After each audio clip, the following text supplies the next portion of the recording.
Bernie Champion got off to a fabulous start. 571 passing yards from Kyle Poeske. He touched 6 touchdowns together he put together in a win against New Braunfels. What do you like about this kid? Well, here's another. What I like about him is his accuracy and his long ball throwing ability. Here you see he's got nice touch on the ball. That one happened to wobble a little bit, but the receiver's wide open there.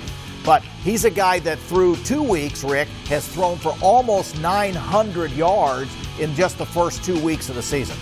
Is he kind of an under-the-radar kind of guy? Yeah, because he got hurt last year, played about half the season, so he didn't have any numbers that would attract recruiters' attention. He got hurt. He missed the second half of the season. So he's a guy that people have to see play. He's been through the camp circuits, but you're waiting to see him play games, and he's obviously proven that he can do a great job. Kyle Poeske takes the hardware in Class 4A. Great quarterback who's genius with a 98.5 academic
Welcome back to High School to the Max. Bernie champion senior quarterback Kyle Poeske threw for 595 yards last night. It's the 4th highest total in state history. Oh, and he also had 6 touchdown passes for the 2nd time this season. All of this even more impressive considering the injury Kyle suffered last year. Kyle Poeske's back where he belongs, on a football field, throwing passes to his best friends. I'm friends with everyone on the team. Like, our locker room is one team. We're not divided at all. I mean, we have great team chemistry, and being able to do that with all these guys, I mean, it's really a special thing that we have going. For about a month last year, Kyle didn't know if his throwing arm would ever be the same. In a pre-district game against Clemens, Kyle's arm was sore after the first half. Going back into halftime, and I looked on my arm, there was just a bump, and then after the game, I couldn't move my arm at all. Without knowing how serious the injury was, Kyle played the second half. In the game, he completed 10 of 15 passes with 2 touchdowns. Afterwards, he went to the hospital and then found out his arm was broken. It was terrible. I mean, that was the worst feeling. I remember I'd gotten the x-rays and I was driving back to our afternoon practice, and the doctor called and told my dad, and my dad told me, and I had just gotten out of the car and we had to go tell Coach Threadgill and stuff, and that was just the worst feeling. And I mean, I even got tears in my eyes just because I was looking forward to a great season, and then just missing 4 games. I mean, it just hurt me personally, and I mean, I just wanted to be out there for the teammates and everything and be with them. It definitely wasn't a good thing. I mean, seeing Kyle go down, I know he hurt. You know, the team was hurting for him, the coaches. It put our team in a bind. As tough as it was to watch his team play without him, Kyle learned a lot by seeing the game from a different perspective. Being able to be out there on the sidelines and seeing what other teams are doing against our offense, against our spread, I mean, it was a good thing. I mean, it obviously wasn't fortunate, but we got a lot of good things out of it. The 4 games he missed while rehabbing motivated him to make the most of his senior season. That made me so hungry this next year. I mean, we wanted to get back out on the field, and we had this countdown clock, and it'd say 100 days left and everything. We're like, oh my gosh, we just wanted to get here. Extremely proud. He's like a brother to me. You know, I know how much work he put in over the summer. He worked on his tangibles, his strength, got himself healthy. He's been in the weight room, I think, more than anybody. You know, staying after, later than anybody, just trying to get back, get stronger, get faster, going to camps, working on his quarterbacking. I'm so proud. He's become just an amazing player, and to be catching passes from him is really just special. Tired of living day to day like everything's alright. Every night just one thing on my mind. I'm just waiting on that moment.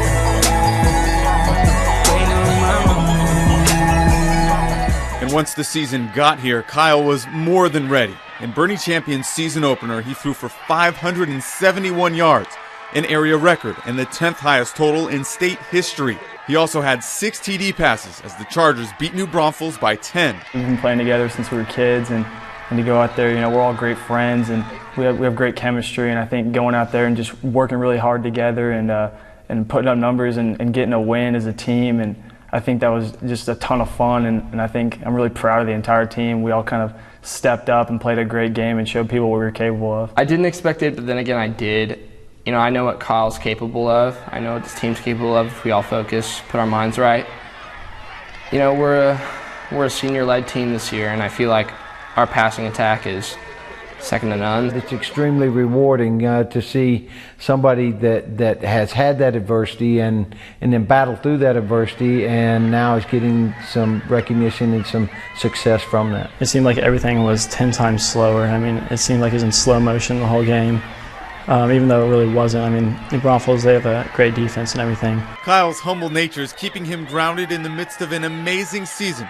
He's averaging 500 passing yards a game and has already thrown for 13 touchdowns through 3 games.